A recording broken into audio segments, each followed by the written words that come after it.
the Conn Man. And with me this afternoon, I have with me a very special guest. He goes by the name of Mike Myers. Mike Myers. I'm going to tell you something, folks. Mike's been on my show, I would say maybe about 4 years ago. And he came on my show. I was working with a guy by the name of Mike Semio back then. And he came on and he impressed both of us back then.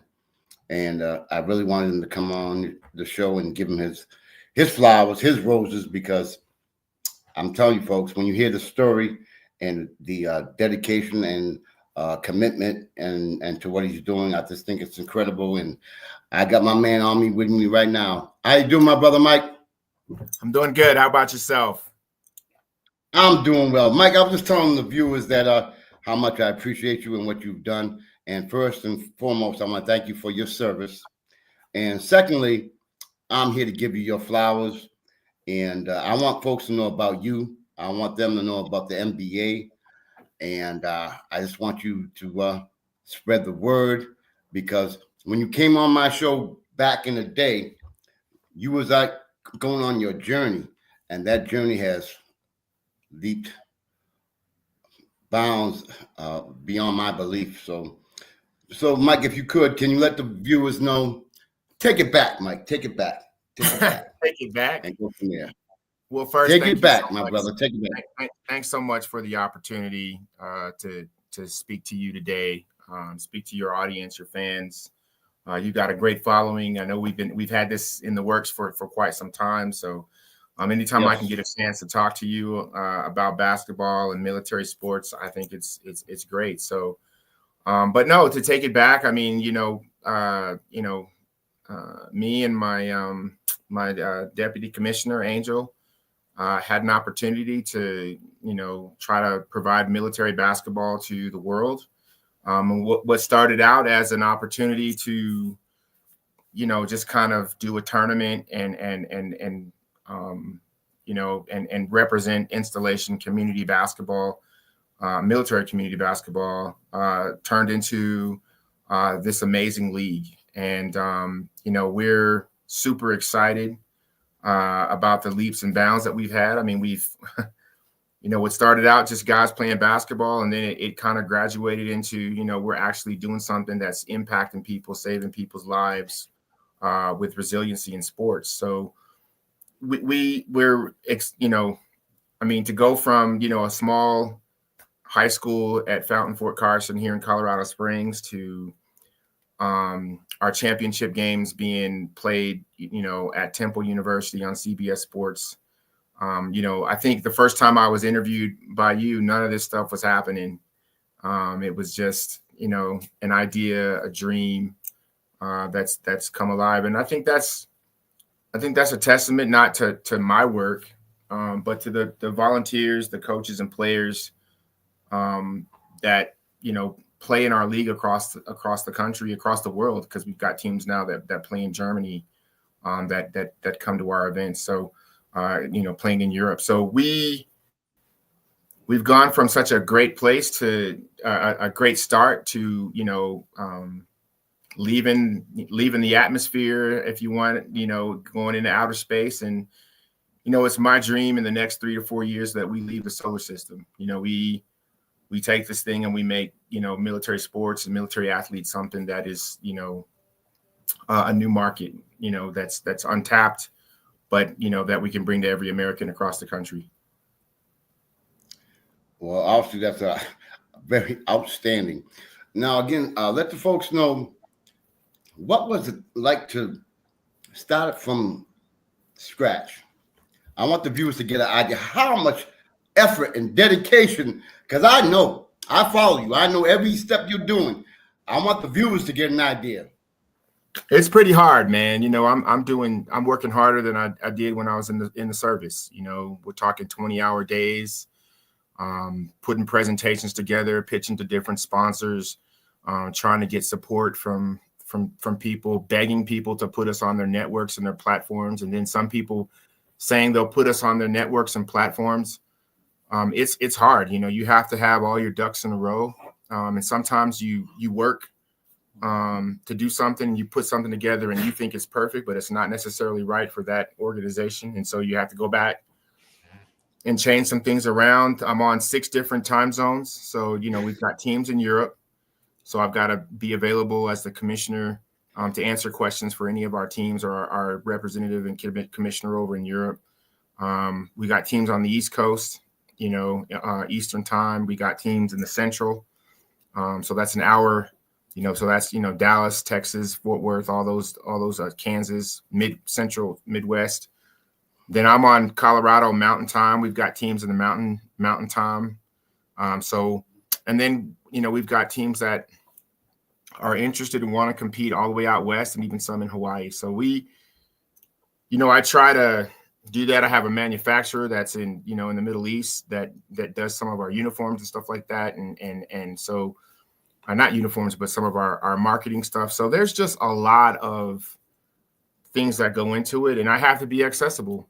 Not just me, but people on my team have to be accessible as well. Our deputy commissioner does all the tournaments for the league. So every tournament that we've set up, he's put those things together. He's done all the troubleshooting, talked to venues, talked to officials and scorekeepers and table crews. And so that's tough. And then our president of basketball operations, he speaks for the league. He kind of keeps me in line and keeps me in check, make sure I don't say anything that's not, politically correct or that would get me in trouble, because we're growing as an organization. And so, there's just so much stuff that we do. And then there's the marketing side of everything, the things that make us look good. And she's working just as hard as I am, our marketing VP. So,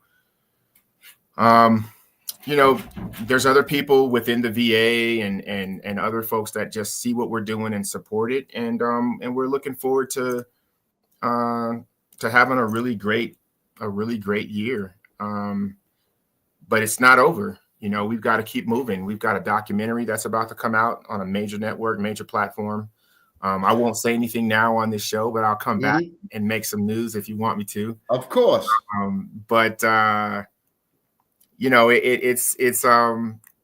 telling our story and talking about military and talking about veterans is something that really, really, I just love it, man. I mean, I want to do an event up there where you are up in Boston. So up in the New England area. So we're looking forward to, yeah, we are just, and we're going to do some things next year, for military basketball that, people haven't seen before. And so, I like where we are, and, but there's just so much more to do, until we can impact that stigma and make a change.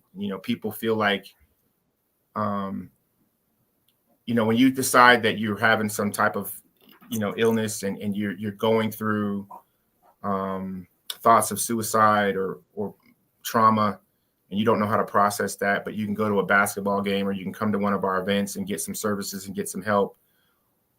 That's what we want to be apparent across our organization and across the military and the veteran community. We want people to look at our logo, this logo right here. We want them to see that and be like, you know what, these guys, they can help me. Somebody in this organization can help me if I go to one of their events or I just pay attention to some of the things that they're doing. So it's been fun, man. It's been fun, but it's been tiring, but it's been fun. I know it has. And Mike, also, I don't want viewers just to think, okay, it's a basketball tournament, basketball. What you stand for in the NBA is a whole lot more than that. And you talk about the mental aspects of it. And that's what I kind of wanted to focus on as well, because that's even more important than the basketball scene, because, we're losing a lot of veterans, we're losing a lot of people, and things you guys are doing are remarkable. And I want that to be kind of a focus right now before we get back into it. Oh, absolutely. I mean, I was just talking to somebody but the other day about like my story when I deployed, when I came back home. I had a tough deployment in 2006, 2007. And I had seen just trauma, some tragedy. People that I had known had been, just killed, in the most traumatic and tragic way. And then the threat of going out, because I was always going out, out of, outside the wire to do convoys and to do barrier missions and stuff like that. That was really tough for me because, when you leave and you go outside the wire, you have a weapon, I had a 9mm that I could, that I carried. But every time I went out, there was a possibility that I wasn't going to come back or come back in one piece. So the threat of that, of constantly having to go out 66, 67 times on mission, it takes a toll on your mind. It takes a toll on your body. And then I got medically evacuated and I came back home and I was just different, and I'll tell you this, I'll share this with your viewers, man, the first time I got back, my brother came, he picked me up from the airport. He asked me what I wanted. I said, American cheeseburger, vegetarian. I'm a vegetarian. I was like, take me to Burger King. So he takes me to Burger King and he did everything for me, man. My brother was really a good person. And took me to Burger King, brought me home, and I was like, hey man, let's play some video games. So we started playing video games. And we played video games till like 2:00 in the morning. And, he's got a wife, he's got kids. And I said, he was like, man, this is my last game. So he's like, I gotta go. And I was like, why, man? You stick around. He was like, nah, I gotta go. I gotta go to my kids. And I said, okay, all right, no problem. He's like, but don't worry. He's like, I'm gonna be back in the morning. I'll come pick you up at like 8. We'll go to IHOP. We'll get something to eat. I'm like, all right, cool. So he leaves and I realize I'm in my house. I'm by myself. It was just me. My daughter was with my parents. My wife at the time was still over there in Baghdad in the green zone. So I'm just me in my house all by myself. And I mean, that's a crazy feeling, man. That's who you're at war with. That's your biggest risk when you get back from deployment is yourself. Everything else, you can survive everything. You can survive, the IEDs and the sniper fire and the different threat levels and things that happen. But when you come back home, the biggest threat is yourself. And I never forget this. I woke up. Well, no, I was sleeping and I was staying on base, but right across the street was the division headquarters. And so every morning they would fire artillery rounds. And this is what post-traumatic stress really is. Like, I thought about it. I got up. Well, no, I was asleep. And all of a sudden, it's 6:30, so it's first formation. So you got to get out there and you're there. But they fire the rounds. And you just hear these big, this boom. And so I immediately, rolled out of my bed and rolled under my bed like I was back on the FOB, like I was back in Baghdad. And I realized afterward that I wasn't in Baghdad. I was on base at Fort Hood, Texas, Fort Cavazos, Texas. And that's when I knew, like, this is trauma. For some people, that type of trauma, that type of adjustment, issue, they can deal with it. Like I was able to kind of, get myself back into it and deal with it. But some people, that's not like that. And you couple that with the pain that they may be enduring because they've been injured or they've got back injuries or whatever, with the trauma, of losing their loved one or their, someone that they were really cool with in the unit. And then you talk about, just the entire anxiety of constantly, your life is at risk. and then you put this person back home, right? And that you just say, okay, just adjust. And so for years, as a country, I think even as a military, we didn't deal with that the right way. You know, it was kind of frowned upon if you had, you know, issues with trauma for years. You couldn't really come forward and say anything. So these people like me were like living in the shadows because we didn't want our careers to get affected. So we just sucked it up. You know, we didn't say anything, or some of us just medicated. And then some of us, you know what we did? We killed ourselves. That's the truth. Some of us decided this is too much for me to bear, and we decided to take our lives. And what I saw was that, a lot of that, and it became real to me that if I don't do anything about it, this number is going to continue to go up. So what saved me was the ability to coach basketball in Kansas. I couldn't play anymore, but I started, you know, coaching at the Fort Riley installation in Kansas. I had some success and didn't win, you know, what I wanted to win that first year that I was coaching, but learned some pretty valuable lessons, lost in a conference tournament, and then went to Korea. And I was so distraught about losing and felt like I had not applied myself, that I applied myself even more when I was in Korea. And we didn't lose a tournament in Korea. We ended up, you know, sweeping the pen in Korea. So I come back to Fort Hood, you know, I'm PCS back when it was called Fort Hood, and I start the team there, and we win back-to-back national championships. And then a year later, I was selected as the coach for the All-Army women's team. Lost, you know, the first year I was coaching, you know, I was on a high. I don't like losing. Lost in the championship game, so won a silver medal. And then in 2019, won a gold medal. And then started the NBA, you know, like the NBA was kind of on its right footing. But after 2019, I really focused on building the Military Basketball Association to a place, you know, where it's recognized around the world. And that's what we want to do. That's what we want to continue to do. But it all started from a place of, what can I do to help me? And now that I've helped myself, what am I going to do to help other people? And that's what we stand for. And if at any point in time we don't stand for that, then all of us are in the wrong business.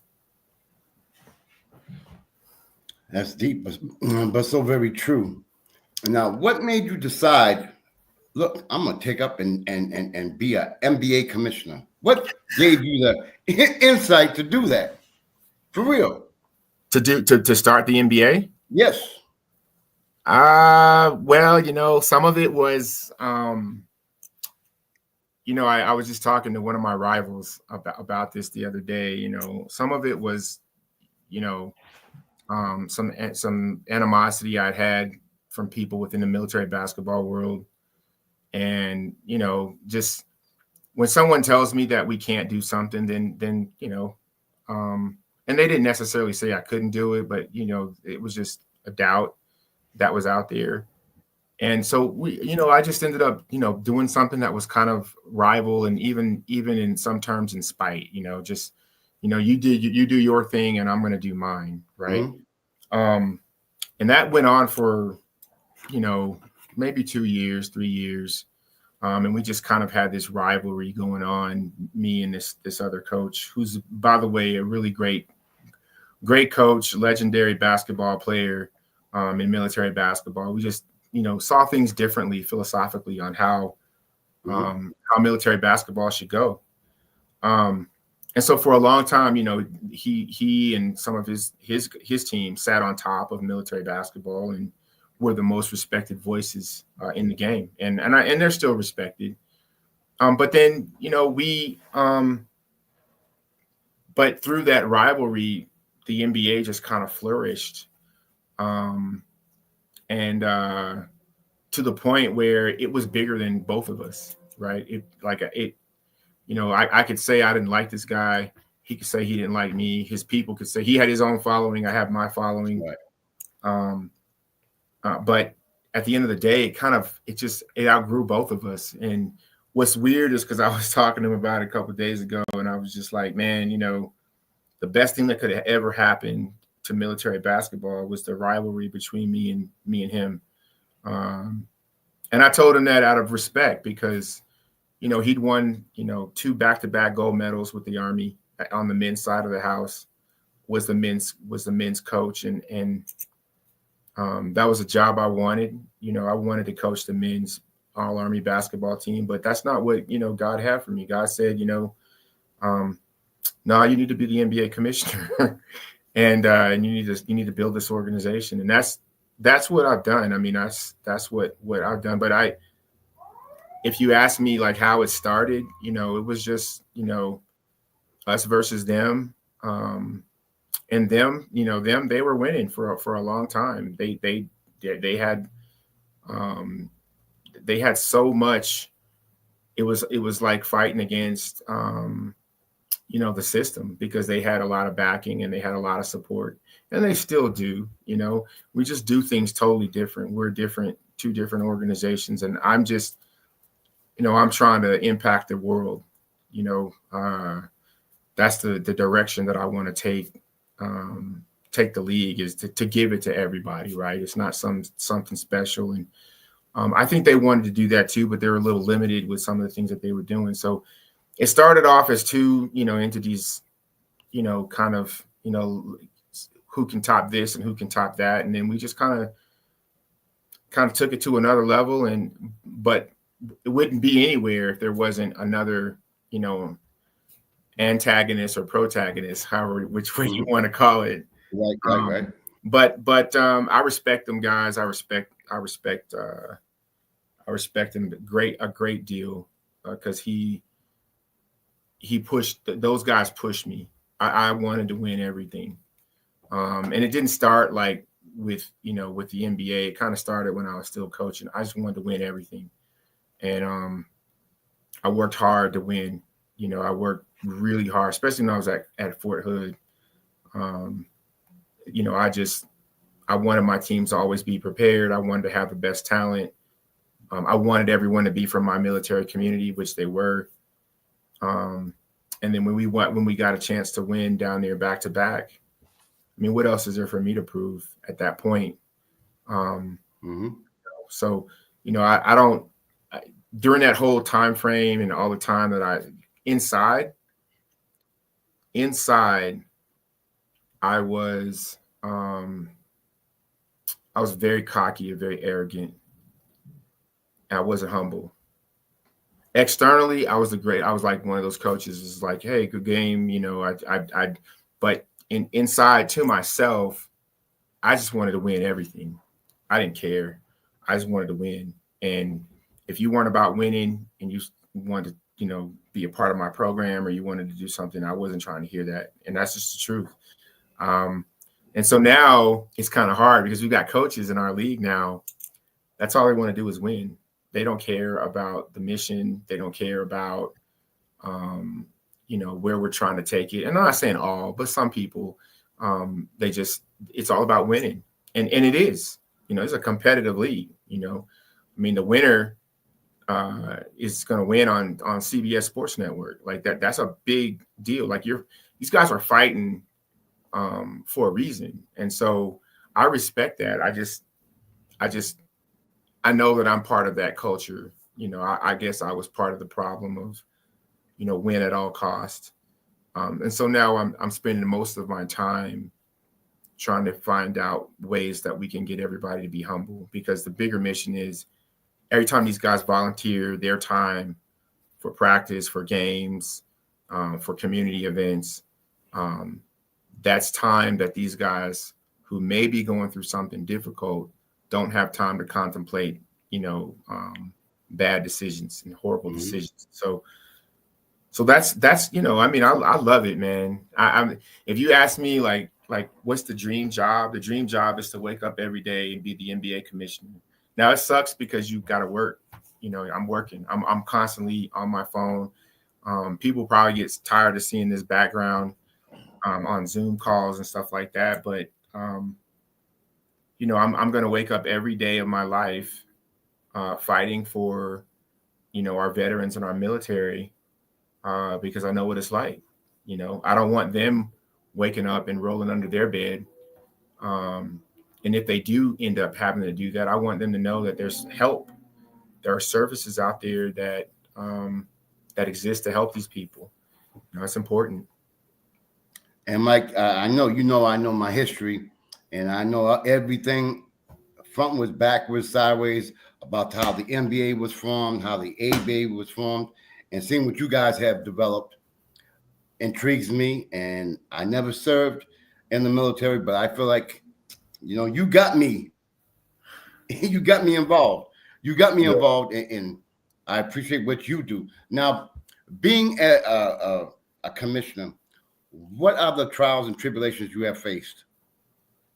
As a commissioner? Yes. Oh, man, I faced a lot. I know you have. Yeah, I faced a lot, man. Look, I've been divorced twice. That's one, right? So, personally, I've made a lot of sacrifices for the league, and just, sometimes things don't work out in your relationships. I've had people lie on me and hate on me, and say things about me that weren't true. And I've had to clean that up. And I've had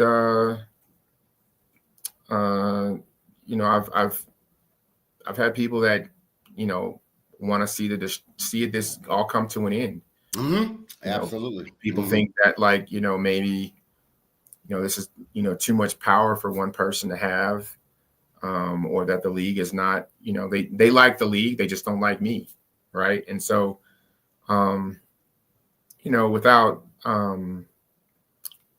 without saying anything that I shouldn't say on your show, I just try to strive to better myself, to better the league. But sometimes you have to make tough decisions about stuff. And, those are the things that are when people want to try to sidestep our rules or play little funny games with eligibility, we just have to come down and say, no, this is not the league that like that. We're not like that. And if that's how you feel, then you can't play here. And that's, the hardest part about my job is protecting the brand and the logo. Everybody else does everyone in our organization does their job, and they do a very good job at it. Right. But when it comes to protecting the land, the logo, and protecting the brand, you got to look out for things that could happen. You got to look out for things that are happening right now. You got to look out for the decisions that have happened in the past that somebody might bring up and say, oh, well, you know what, look, there's the NBA, being a hypocrite. So it's a tough balance. But I've had some personal, I've had people that, have tried to, ruin my military career, hurt my, yeah. So, but at the end of the day, I retired. I'm gonna, this is gonna be the third year we put our league on CBS Sports Network. Mm-hmm. We're about to drop a documentary on a major platform. You can try, but you can't stop God's plan. God has a plan for you. You can't stop it. Now I'm gonna talk about something a little personal to you, but I think I can. Everyone has an outlet, and you have a very specific outlet, which is, I'm gonna go there. I'm gonna go there. What is that? Martial arts.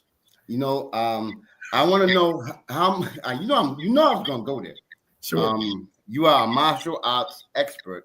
Now, it takes mental to be involved with martial arts and discipline. And do you think, I know the answer is, but I'm talking about for the viewers, has that benefited you, having that type of discipline, knowing, like you said, the outside world or the outside forces are coming in? It does. I practice. I've been practicing for 14 years. nobody really kind of knows that. I post some stuff on social media, but it has been something that Wing Chun has been something that has centered my train of thinking and my mental, protecting my center. I was taught by one of my lieutenants, Sifu Serrano, and he's Puerto Rican guy, one of my lieutenants, a great officer, retired as a captain, and he taught me for years. And a lot of times people think that martial arts is just it's fake, it's whack, it's it's a good thing that wooden dummy that I train on, like, it doesn't hit back, Right. So which is fine. I don't really pay any mind to that. It's just more, if I'm going to be in a situation where I'm confronted and I'm assaulted, I need to be able to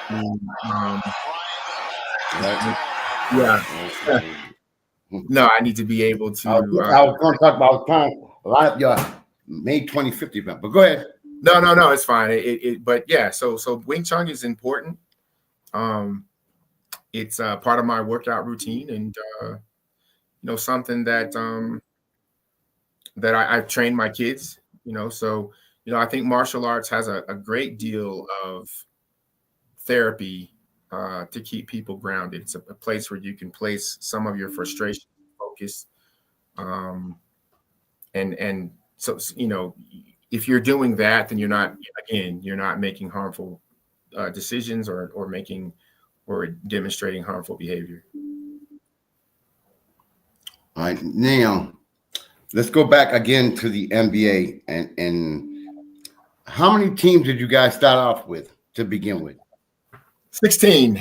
We had 16 military basketball teams come to Fountain Fort Carson for the finals.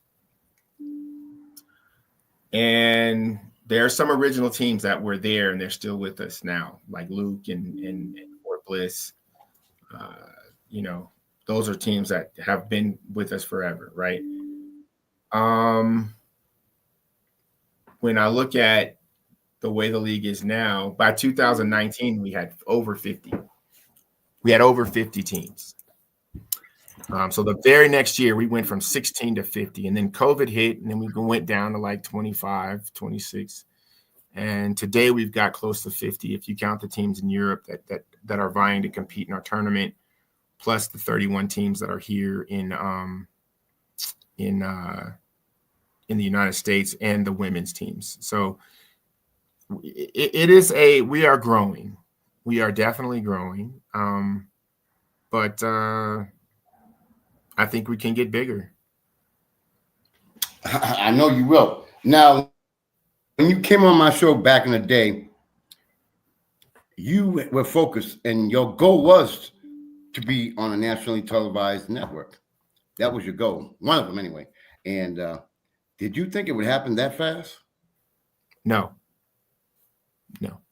So, I went to DC and I was talking to a company about putting our stuff on television, and they were just stingy. They didn't want to give us any revenue, and they weren't big enough, and they wanted us to pay for all the production. So we just couldn't. I couldn't make the decision to put the league on television. So I was a little disappointed about that. Then I started, there was, some stuff going on from within our league, from within our coaches that got started up. So I thought, I thought the league was just going to be done. But I got introduced to Betty Diaz on, I just sent her a LinkedIn request. And she worked with Paramount, but she didn't have a television show. But she worked with Paramount on like the Veterans Network. Well, Betty got me on a call with CBS Sports, and they opened up the calendar and they were like, boom, the date and the time that I asked for was open right after a WNBA game or right before a WNBA game. So we were a lead in to that in Kansas. And it was like the rest is history. Like literally the rest is history. Like we just had a great year. And, Betty worked her behind off to try to help us out that first year. And if I owe anybody anything for our success or some credit, it would be Betty Diaz from Paramount Veterans Network, because she came on board with the Hall of Fame. She came to the event. She came on board for she linked us up with CBS Sports. CBS Sports linked us up with Pluto TV. So Pluto TV. So we have our game is still, you can still watch it on Pluto TV. If I hadn't, so like all of these things were because of one person saying, okay, I see this. I believe in it. So now it's like, if you asked me if I had thought that this would nah, not at all. Not in a million years. I recall that, you had hit me up and said, Mike, we're going to be on CBS. And I'm scrolling through the channels. I said, wow, it's true. He did it. He did it. He did it. I'm like, wow. And you know who was on the show with me when we interviewed you first was Mike Samuel. He's a big fan of yours as well. And we both were like doing jumping jacks, God damn it. And it was such a great thing, and that's why I still follow you. And I'm so honored and to be able to call you my friend, and I'm so proud of what you're doing and what you've accomplished. And let the viewers know what you got coming up on May 25th. So May 25th, the Military Basketball Association will be putting on its third NBA championship final. But this time, it's a doubleheader. So the women will play first, and then the men will play to close out the season in a championship contest live on CBS Sports Network. So we are extremely excited. It'll be at Temple University in Philadelphia. It's just a blast, man. We're so blessed to be able to, to put this on TV. And now with the fact of, the WNBA blowing up like it is. Yeah. And how's that affecting your league, the women's league? The women are coming out to play. Mm-hmm. We had 4 women's teams last year. Now we have like 10. Wow. But when I called, the producers over at CBS, and I said, hey, we want to put the women's final on CBS Sports Network. Can we do it? I had a program agreement within a week. And so I was like, yeah, let's go. Let's do it. So, anything I can do to try to, promote women's basketball, military basketball, but then also promote some of the initiatives that are important to women through the VA and other organizations. That's what I'm supposed to do. That's the beauty and the joy of sitting in the seat and being the NBA commissioners. You get to kind of, if something's important to someone you care about, then it's important for everybody, at least for my foxhole. Now, Mike, what are the differences between doing the NBA and a women's league as well? What are the differences, or are there any? There aren't any. There are none. Whatever the men get, the women get. If the women, and that was one of the reasons why I wanted to get the women's game on television, was because the men are playing on CBS Sports Network, so why shouldn't the women? Damn right. Mm-hmm. So, that's something that me and my deputy commissioner had talked about, and now it's a reality. Can you describe the which we already know, but I'm being devil's advocate here. Can you expound on the talent level of the NBA? Yeah. That's what I want viewers to know. They may think it's I'll tell you. I'll talk to you about the talent level. I have no problem talking about that. The talent level is extremely high. Is extremely high. The difference between us is you can't stack your team. You can't go get a whole bunch of your buddies that are D1 players from around the military and play on a team and then say, oh, we're the best team in military basketball. No, you have to play within your military community. So, I've heard, comments about, we're a bum ass league, we're this, we're that. No, we have rules. If you don't like it, you don't have to play in our league. Right. But we have rules, and, you got guys out there that, they speak about, what they want and what they played college basketball. They played college ball. They've played, some of them have even played professional basketball, right? Okay. So this is the NBA. This is not if no one's better than anybody else. Right. We don't do this like just because you feel like you've got all this talent or whatever, that doesn't put you above somebody else. Right. Everybody has a right to play basketball, to play on the platform that they decide that they want to play on. It just so happens that a lot of people like our platform. A lot of people like our rules, and so what I've seen is or at least what I've heard is there's no talent in our league or whatever. They haven't been to any of our tournaments. They haven't seen what we've seen. I tell you what, you ask anybody what the talent level was like on that last game on CBS Sports, talent level was pretty high. But just because you're not playing in that game doesn't mean you have to, talk shit about the league. But that's everybody's got, entitled to their opinion. And as the commissioner for the league, I look at it and I'm like, they're entitled to their opinion, but so are we. We're entitled to ours. And my opinion is we have the best talent in the world playing on the best platform in the world. In the history of the United States Armed Forces or the history of United States veterans serving in this country, who has brought a volunteer organization basketball game to a nationally televised platform? None. Nobody has done that. We are statted now. We have snipback. We have stats. So when you play in our league, you get statted. This is not your mom and pop's basketball tournament. This isn't the Y. This is not something where you can go and play a game and then you don't, the only thing they count is points. This is different. This is the NBA. And if you can hack it, then you play in our league. And if you can't hack it, you go get your friends together and go play someplace, as a group and do your thing. And I'm fine with that. There's nothing wrong with that at all. It's just, because you're not a part of it and you'll never be a part of it, that doesn't mean that that you have to knock it or discourage it or even put rumors out there about what it is and what it isn't. You don't know. People don't know what this is.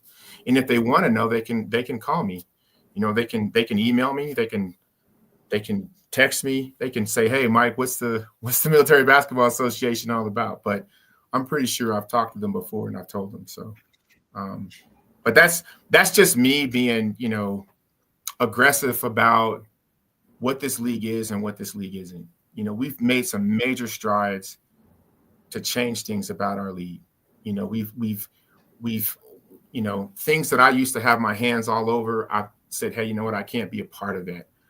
The thing I have to be a part of that's important is like the logos and making our league look good, and then protecting it from folks that, want to tell it, paint us to be something that we're not. But we've just done a lot of work to try to, put a positive face on what we're doing, to highlight some of the work that our coaches are doing. The coaches in our league are like phenomenal. Like all of our coaches at some point have been involved in these service members' lives, right? Some are veterans, some are active duty, but every last one of them care about their players. And so that's the difference between, what we're doing and then what everybody else is doing. And I don't knock, again, I can't stress this enough. I don't knock what everyone else is doing. I think what they're doing is great. But if you don't know what we're doing, then you should just ask. And if you want to be a part of what we're doing, then you should just ask. Right. But it's been a joy. But in every organization and in every startup or any type of thing that you're trying to put forward in a positive light, there's always going to be someone or something that's out there that's going to paint it as negative. Always. So now, talk about the scheduling. Like how many games in a year? How many games each team plays? it's great. Things of that nature. That's the greatest thing right there. So before in the past, like when I coached, we would play a 24 to 28 game season. And that's too much basketball. I know that's too much basketball because we started seeing a lot of forfeits, a lot of teams that couldn't make it, couldn't travel. So the season got reduced to like 12 games. And so that was less basketball, but it also afforded teams the opportunity to go and play at different tournaments and events leading up into the NBA playoffs. So we kind of got this thing a little streamlined now to where we know it works, we know it doesn't work. But all the teams in our league this year play a 12-game season, 12-game regular season, and next year, we're open to, how do we make it better? If teams want more games, then, we'll have that discussion in the off season. And that's the thing is that, we have a coaches summit that we do last 5 years. It's been in Oklahoma City, but we're open to having it someplace else, maybe Boston. I don't know, or Miami. What we generally try to do is put the coaches summit and the all-star game. They go hand in hand, but we try to put it in a city where there's an NBA team, so we can interface with that NBA organization, that franchise, and learn from them and reach out. And it's kind of like a community outreach thing. So it's nothing for me to reach out to the Boston Celtics to say, hey, we'd like to bring this thing up to Boston. What would you guys think about, a tournament up there, And if you know anybody, Michael, within the Celtics organization that would say, hey, look, these guys want to come to Boston and play an all-star game in your arena and then play and then have their coaches summit. Hey, I'm game. I was in Boston last year. I know people. I know people. Hey, you got to put make that happen. Because I mean, sitting at the top, it's not to say that I'm the final say so with stuff, but if we can make some things happen, then that's exactly what we want to do. We want to make sure that we're taking our military and their families, especially like in the summertime for an all-star game. We want them to come to places like Boston, Miami, potentially Charlotte, North Carolina. Those are places where, there's NBA teams and our league can certainly get some exposure. I don't think you're going to have a problem at all. I think what you guys have done speaks for itself, and I think that's not going to be a problem. We'll talk after the show. I got some connects. I think we can make it happen. I'm pretty sure we can make it happen. Well, yeah. I'm looking forward to that. Like I said, I was not in the military, but I can do my part. I can do my part. You know what I mean? But now, Mike, again, I'm so damn proud of you, and I'm here to give you your flowers. Is there anything that I did not ask you or anything that you want to convey to our viewers that maybe I didn't bring up or anything of that nature? Because the floor is yours, my brother. Oh, man. So, I mean, we've grown so much, and one, thanks so much. But I just want to thank the people that support us. The Department of Veterans Affairs, even, the new Secretary of the VA, Mr. Doug Collins, the folks at the Philadelphia VA that have, opened their arms to us to help us. They have been just phenomenal. the VA has, so many services that it provides to our veterans, and we are just trying to make sure we get the word out to them. So that's one thing. The other thing is, if you want to find out information about the MBA, you can reach out to us at mymbaglobal.com. That's mymbaglobal.com. It's just, it's great.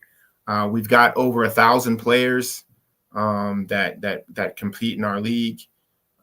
We've got close to 50 teams, and we are a 501c3. If people want to donate to us, there's a link on our website where you can do that. And then our partners at CBS Sports, at Pluto TV, and then in the future another platform that's going to come out. I want to thank them, because the story's got to get told. And so I got some great partners, Angel Acevedo, Jason LaFasciano, Albert Mayon, Tara Ethington, our new communications director, Melissa Garcia, Melissa Islas. All these people are coming together. Our senior advisor up there, Rodney Little. There's just a lot that's going on, the people of Delaware at the State House. I got a chance to speak with them last week. So there's a lot of synergy happening around the Military Basketball Association, and particularly sports in mental health.